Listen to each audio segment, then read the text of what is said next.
तो साथियों, आज हमारे साथ हैं ऐसी शख्सियत जो न सिर्फ लोगों की जरूरतों को समझते हैं बल्कि उन्हें पूरा करने के लिए दिन रात लगे रहते हैं। यह है वो अधिकारी जो राशन से लेकर राहत तक हर जरूरतमंद तक सरकारी योजनाओं को पहुंचाने का काम बखूबी से कर रहे हैं। जी हाँ, आज हमारे साथ स्टूडियो में मौजूद हैं पिथौरागढ़ के पूर्ति अधिकारी विनय कुमार जी। तो जरा भी न देरी करते हुए आइए उनका स्वागत करते हैं और मिलवाते हैं आपको उनसे, और उसके बाद करते हैं उनसे कुछ सवाल जवाब। सर नमस्कार, आपका बहुत बहुत स्वागत है FM पंचकुला पल्स में। नमस्कार। सर सबसे पहले कृपया हमारे श्रोताओं को अपना परिचय दें। नमस्कार, मेरा नाम विनय कुमार है और मैं जिला पूर्ति अधिकारी के पद पर कार्यरत हूँ। पिछले 1 महीने से मैंने यहाँ ज्वाइनिंग दी है। सर आपके विभाग द्वारा क्या क्या मुख्य कार्य किए जाते हैं और आपका विभाग जो है वो कैसे कार्य करता है? तो सबसे पहले तो मैं अपने विभाग का एक नाम बता दूं। उसका नाम है खाद्य नागरिक आपूर्ति एवं उपभोक्ता मामले विभाग जी। तो इसमें हमारा जो मुख्य कार्य है वो खाद्य और नागरिक आपूर्ति का है। तो खाद्य में तो राशन कार्ड का वितरण है जी। और राशन कार्ड के आधार पर सस्ता गल्ला दुकानों से राशन का वितरण किया जाता है उपभोक्ताओं को जी। बाकी नागरिक आपूर्ति में पेट्रोल, डीजल और LPG सिलेंडर का उपभोक्ता तक पहुंचाया जाता है। बिल्कुल। और वर्तमान में राशन वितरण हेतु क्या नए सुधार लाए गए हैं पिथौरागढ़ जिले में?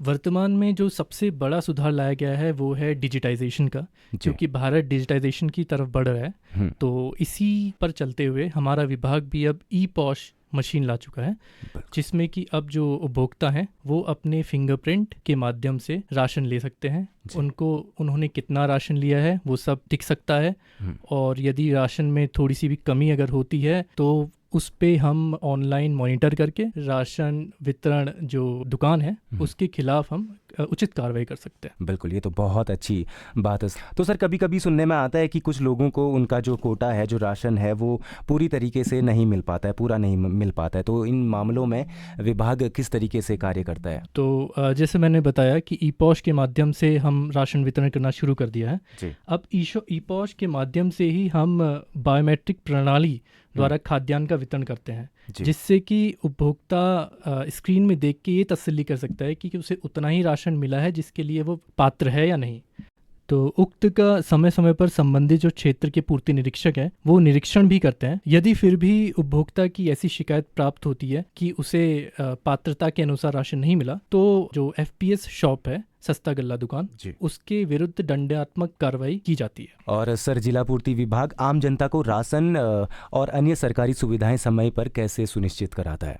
राशन वितरण को सुनिश्चित करने के लिए PDS कैलेंडर के अनुसार खाद्यान्न का वितरण किया जाता है, और इससे ये सुनिश्चित किया जाता है कि जो उपभोक्ता है उसको समय समय पे राशन मिल रहा है या नहीं। बिल्कुल। और सर एक बहुत ही अहम सवाल मैं आपसे जानना चाहता हूं कि जो भी लोग राज्य के बाहर रहते हैं वो लोग राशन कैसे ले सकते हैं? भारत सरकार द्वारा जो एक स्कीम चलती है वो है NFSA जी, यानी कि राष्ट्रीय खाद्य सुरक्षा योजना जी। अब उसके अंतर्गत एक नई प्रणाली चली है, 1 नेशन 1 राशन कार्ड, और उससे उत्तराखंड का कोई भी व्यक्ति भारत में किसी भी जगह अपना हिस्से का राशन ले सकता है। बिल्कुल, ये तो बहुत ही अच्छी बात है सर। और अगर किसी को शिकायत करनी हो, जो भी डीलर है जहाँ से वो राशन ले रहे हों उसके प्रति या राशन के प्रति, राशन खराब हो या कैसा भी उनको मिल रहा है, तो वो कैसे उसकी शिकायत कर सकते हैं और विभाग फिर उस पर कैसे कार्य करेगा? तो पहले तो मैं इसकी प्रणाली बता देता हूँ। तो शिकायत करने के 2 तरीके हो सकते हैं जी। पहला तो है कि वो संबंधित क्षेत्र के पूर्ति निरीक्षक को अपनी शिकायत बताए, लिखित में शिकायत भी दे सकता है, और वो फिर जब हमारे कार्यालय पहुंचती है तो उस शिकायत पे उचित कार्रवाई हमारी तरफ से की जाती है। दूसरा प्रणाली ये है कि जो उपभोक्ता है वो CM हेल्पलाइन के माध्यम से भी शिकायत कर सकता है, और CM हेल्पलाइन में होता यह है कि वो CM साहब के ऑफिस से उसका मॉनिटरिंग की जाती है। तो वो भी एक दूसरा तरीका है शिकायत करने के लिए। सर महिलाओं हेतु विभाग द्वारा क्या कदम उठाए गए हैं? तो जो एक मुख्य स्कीम है भारत सरकार की, उज्ज्वला योजना जी, उसमें हम महिलाओं को जिनके परिवार की मासिक आय 10,000 रुपये से कम है, उनमें महिला मुखिया के नाम पे LPG सिलेंडर का कनेक्शन देते हैं, और साथ में उनको सब्सिडाइज रेट में LPG सिलेंडर मंथली दिया जाता है। बिल्कुल, ये बहुत ही मददगार उनके लिए साबित होता होगा सर। और सर पेट्रोल और डीजल की व्यवस्था हमारे पिथौरागढ़ में विभाग कैसे संभालता है? तो पेट्रोल और डीजल के लिए हमारा विभाग सबसे पहला काम लाइसेंसिंग का करता है जी कि, और उसके कुछ मानक भी हैं लाइसेंसिंग के जी। और दूसरी चीज़ ये है पेट्रोल और डीजल में के लिए जैसे जो पेट्रोल पंप्स हैं वहाँ जाके निरीक्षण किया जाता है, देखा जाता है कि वहाँ साफ़ सफाई है या नहीं, शौचालय है या नहीं, हवा पानी की सुविधा है या नहीं। तो ये सब हमारा विभाग करता है। एलपीजी गैस पर्यवेक्षण कैसे किया जाता है सर? तो सबसे पहले तो मैं ये बता दूं कि जो ग्रामीण उपभोक्ता हैं उनको घरेलू गैस सिलेंडर उपलब्ध कराने के लिए ग्रामीण क्षेत्र में विस्तार बिंदु बनाए गए हैं जहाँ से कि गैस सिलेंडर का वितरण किया जाता है। इसमें दूसरी चीज़ ये है कि हम समय समय पर गैस एजेंसीज और गैस वाहनों का निरीक्षण करते हैं, जिसमें कि हम ये देखते हैं कि उपभोक्ताओं को कम गैस के सिलेंडर प्राप्त ना हो। और इसमें तीसरी चीज़ ये है कि हम घरेलू गैस का दुरुपयोग रोकने के लिए समय समय पर व्यावसायिक प्रतिष्ठानों में छापे भी मारते हैं। बिल्कुल। और सर क्या राशन कार्ड के बारे में आप संक्षिप्त जानकारी हमारे श्रोताओं को दे सकते हैं? राशन से रिलेटेड हमारी 2 योजनाएं हैं, एक केंद्र सरकार द्वारा और एक राज्य सरकार द्वारा। तो केंद्र सरकार के द्वारा NFSA यानी कि राष्ट्रीय खाद्य सुरक्षा योजना चलाई जाती है, जिसके अंतर्गत 2 प्रकार के राशन कार्ड दिए जाते हैं, एक है अंत्योदय, दूसरा है PHH। तो अंत्योदय की पात्रता के लिए जो मासिक आय है परिवार की वो 4,000 से कम होनी चाहिए। इसमें गेहूं मिलता है 13.3 किलो, चावल मिलता है 21.7 किलो और 1 किलो चीनी मिलती है जो कि 13.5 रुपए की दर से दी जाती है। और दूसरा कार्ड है PHH जिसमें जिसमें मासिक आय 15,000 रुपये से कम होनी चाहिए और इसमें गेहूं मिलता है 1.9 किलो, चावल मिलता है 3.1 किलो प्रति यूनिट और साथ में नमक मिलता है 1 किलो 8 रुपये के अनुसार। साथ में उत्तराखंड सरकार की योजना है राज्य खाद्य योजना, जिसमें पात्रता ये है कि सालाना आय जो है 5 लाख रुपए से कम होनी चाहिए और इसमें चावल का वितरण होता है 7.5 किलो प्रति कार्ट के हिसाब से और ये 11 रुपये पर केजी के हिसाब से दिया जाता है। जी। वर्तमान में सर विभाग को राशन वितरण के लिए किन किन चुनौतियों का सामना हमारे पिथौरागढ़, हमारे पहाड़ में करना पड़ रहा है?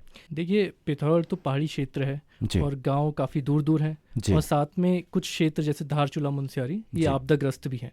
तो ये दिक्कतें तो उठानी ही पड़ती है। पर अभी मेरे ख्याल सबसे जो मुख्य समस्या आ रही है वो कैपिंग से रिलेटेड है।